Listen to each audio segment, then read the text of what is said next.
नमस्कार भाई बहनों, आज मैं फिर प्रस्तुत हुई हूँ। मेरा विषय है लड़कियों की आत्मकथा। लड़कियों के जीवन की के बारे में मैं आपसे बात करना चाहती हूँ। लड़कियां पहले माता पिता और परिवार वाले लड़कियां चाहते ही थे, वे लड़का चाहते हैं। और लड़कियां हो जाए, लड़की हो जाए तो वे इतनी खुशी नहीं मनाते। लड़का हो तो हर जगह खुशियां मनाई जाती है और बधाइयां भी जाती जाती है। और मेरे भाइयों, ऐसा है कि लड़की को पहले बड़े बुजुर्ग हमारे पढ़ाना लिखाना भी नहीं चाहते थे। आजकल जमाना बदल गया है तो लड़कियों की पढ़ाई भी की जा रही है, लड़की को पढ़ाया भी जा रहा है, उनकी कोर्स कराई जा रही है। लोगों की सोच बदली है।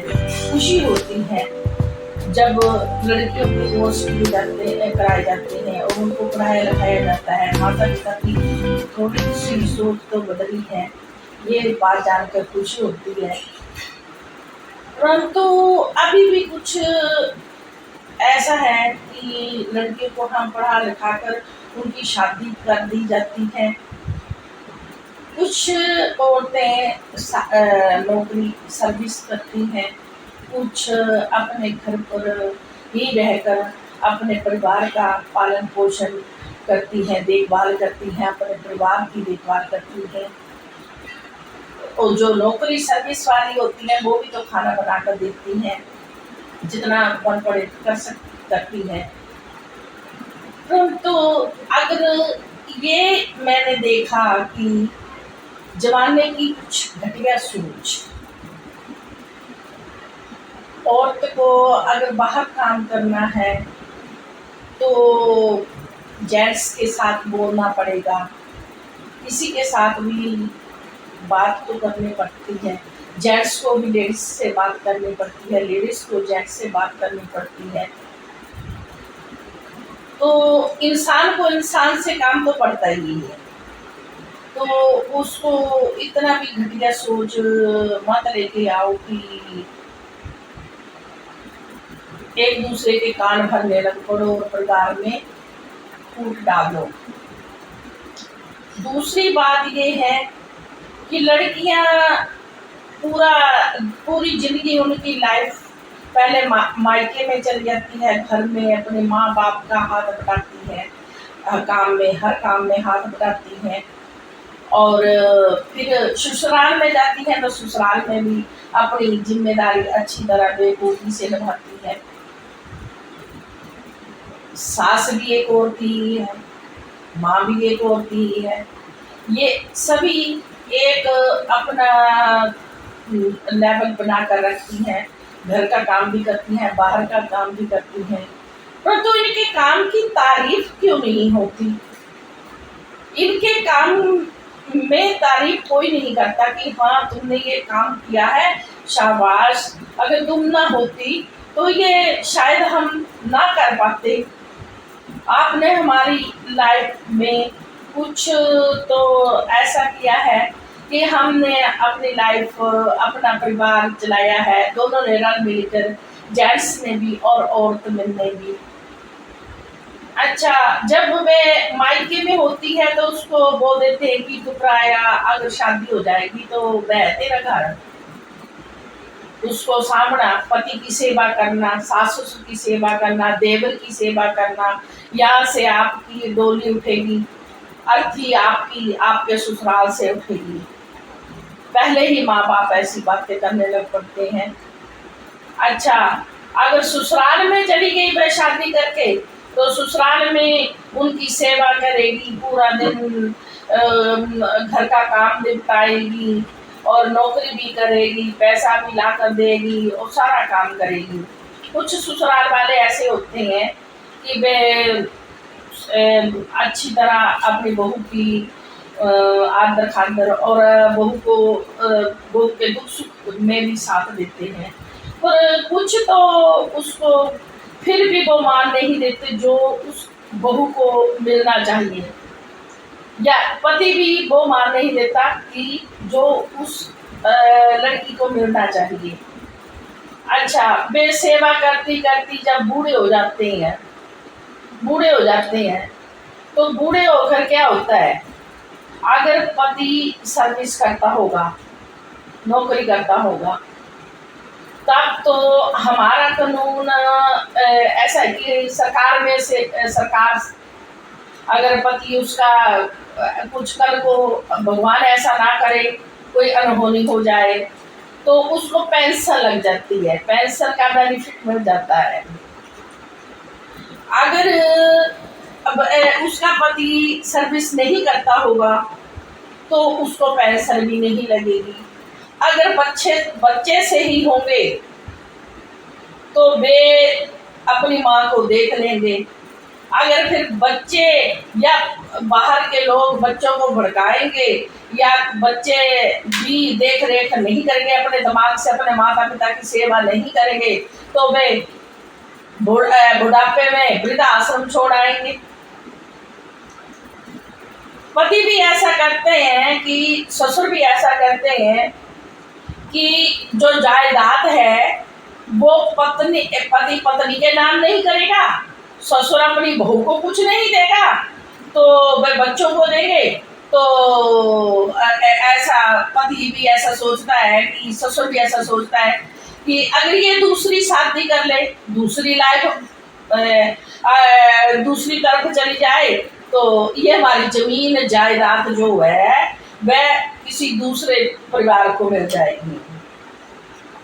हाँ, बहू को चाहिए कि जहाँ आपके माता पिता ने आपकी शादी की है तो वे चलो, पति ऐसा ना है, जीना तो मुश्किल हो जाता है, पति के बगैर जीना तो मुश्किल हो जाता है ससुराल में, ये तो मैं भी समझती हूँ। परंतु ऐसा है कि चलो आप शादी ना करो, दूसरी शादी ना करो, बच्चों के साथ रह लो। अगर बच्चे ही नहीं बात समझे, बच्चे ही वृद्धाश्रम में छोड़ दें उसको, तो वे बेचारी क्या करेगी और कहाँ जाएगी। ना तो उसका पति उसको कुछ दे के जाएगा, ना प्रॉपर्टी में से हिस्सा देकर जाएगा, ना रुपया पैसा लगा कर जाएगा, बच्चे भी घर से बाहर निकाल देंगे, तो उस लड़की की बुढ़ापे में क्या दुर्गति होगी, जरा सोचकर भी डर लगता है। मैं तो ऐसा मैंने वीडियो में ऐसा इसलिए कहा है मेरे भाई बहनों कि अगर आप लड़की की शादी कर रहे हैं तो उसके जीवन के बारे में सोचो, अंत तक सोचो। अगर वह नौकरी कर रही है, कुछ कमा कर खा सकती है, या उसका पति नौकरी कर रहा है, वह उसकी देखभाल कर सकता है, और लड़की के ससुराल वालों ने उसको कागजों में चढ़ाया है कि नहीं चढ़ाया है, पूरी देख रेख करो। ऐसा ना हो कि कल को वे बच्चे पल जाएं, बच्चे पलने तक ज्यादा औरत की माँ पे इज्जत होती है। जब बच्चे पल गए तो फिर औरत को जैसे शहद में से मक्खी की तरह मक्खी गिर जाए ना तो मक्खी को निकाल दिया जाता है, वैसा काम होता है। मेरा कहना ये है कि औरत को जो औरत ने पूरी उम्र काम किया है उसकी सैलरी, अगर हम सरकारी नौकरी करते हैं तो सैलरी मिलती है ना, वैसे ही ससुराल में भी उसको अपना हक मिलना चाहिए। ये मैं अपने कानून और अपने सभी लोगों से, माता पिता से दरखास्त करना चाहती हूँ, उनसे आदर से बात करना चाहती हूँ कि भाइयों बहनों, जरा मेरी बात को जरूर सोचना कि आपकी बेटी का बाद में क्या भविष्य होगा, कि अगर उसको कुछ भी ना मिले ससुराल से बुढ़ापे में आकर, क्या चाहती है वह लड़की? 2 जोड़ी सूट, पेट में खाना, और क्या लेती है पूरी उम्र उनसे? कुछ नहीं, एक इज्जत जाती है। अगर बच्चे भी इज्जत ना दें और घर परिवार के भी उसको ताने मारे, पति भी ताने मारे और मारे पीटे, तो वह औरत आपसे चाहती क्या है, लड़की क्या चाहती है?